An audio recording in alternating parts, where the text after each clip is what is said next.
In this video, I'm going to share with you how we updated our mudroom. We bought this house without a mudroom and garage, and then had the garage and mudroom added on. We had a concrete floor for a very long time. We had throw rugs down for about 10 years.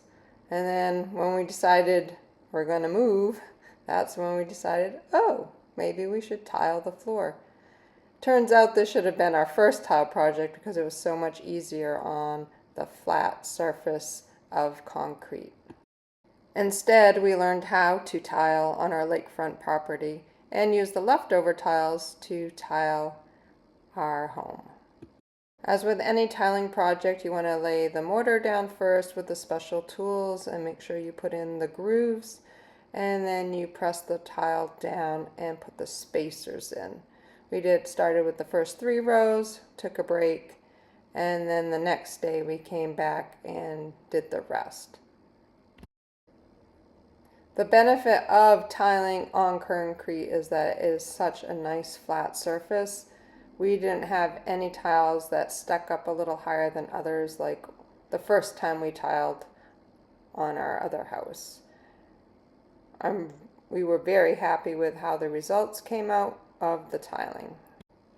Once the tiles set and for long enough and we were able to walk on it, then we came through with the grout.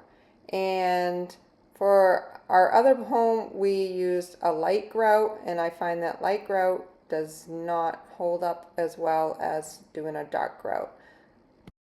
You want to rub the grout on and into the cracks nicely, smooth it over with a special tool, and then wipe it all away with a sponge and water. Once you've done that, then your tiles are good to go. I will link a video of grouting in the description of this video. I have a video created on that if you want to learn more about how to do that.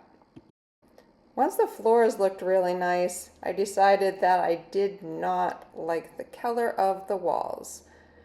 The walls I had chose to kind of go with the type of finish I had done on the walls with the joint compound. But then the colors became too bright and I wanted more of a neutral tone, so I went with a nice grays. And this really transformed the room into a beautiful space to have as a mudroom. If you have any questions about this project, please leave them in the comments. I love to answer your questions. If you find my videos useful or entertaining, please click like and subscribe. Thank you.